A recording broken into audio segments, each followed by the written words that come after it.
एका वेश्येची मुलगी असूनही ज्यांनी कठीण परिस्थितीत भक्तीचा मार्ग स्वीकारला, कोणताही गुरु किंवा परंपरा नसतानाही केवळ आपल्या भक्तीच्या बळावर संतत्व प्राप्त केलं आणि महाराष्ट्राच्या संत परंपरेतील एक प्रेरणास्थान बनल्या, त्या महाराष्ट्राच्या निष्ठावान स्त्री संत कानोपात्रा या वारकरी संप्रदायातील एक अनोख्या आणि महत्त्वाच्या संत कवयित्री होत्या। त्यांचा जन्म पंढरपुराजवळच्या मंगळवेढा इथे झाला। त्या श्यामा नावाच्या एका गणिकेच्या म्हणजे दरबारी वेश्याच्या कन्या होत्या।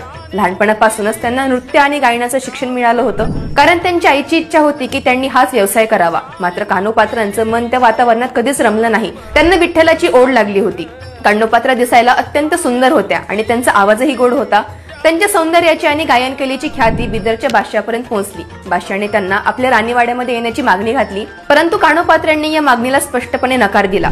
त्यांनी विठ्ठलालाच आपला पती मानलं होतं आणि त्याच्यासाठीच आपलं जीवन समर्पित केलं होतं। जेव्हा बादशाहाने त्यांना बळजबरीने आणण्यासाठी सैनिक पाठवले, तेव्हा कानोपात्रांनी पंढरपूरच्या विठ्ठल मंदिरात आश्रय घेतला। त्यांनी विठ्ठलाचा धावा केला, माझा मान राखा, या संकटातून मला वाचवा, अशी आर्त विनवणी केली। याच विनवणीच्या स्थितीत विठ्ठलाच्या चरणी माथा टेकवून त्यांनी आपले प्राण सोडले असं मानलं जातं। पंढरपूरच्या मंदिराच्या परिसरात विठ्ठलाच्या गाभाऱ्याजवळ समाधी असलेल्या कानोपात्रा एकमेव आहेत। त्यांनी रचलेल्या अभंगातून त्यांची विठ्ठलावरची उत्कट भक्ती, समाजाकडून मिळालेली उपेक्षा आणि वैश्य व्यवसायातून मुक्ती मिळवण्याची त्यांची तळमळ स्पष्ट दिसते। कानोपात्रा या एकमेव अशा संत होत्या ज्यांनी कोणत्याही गुरुशिवाय भक्तीच्या जोरावर संतत्व प्राप्त केलं आणि त्या महाराष्ट्राच्या संत परंपरेतील एक प्रेरणास्थान बनल्या।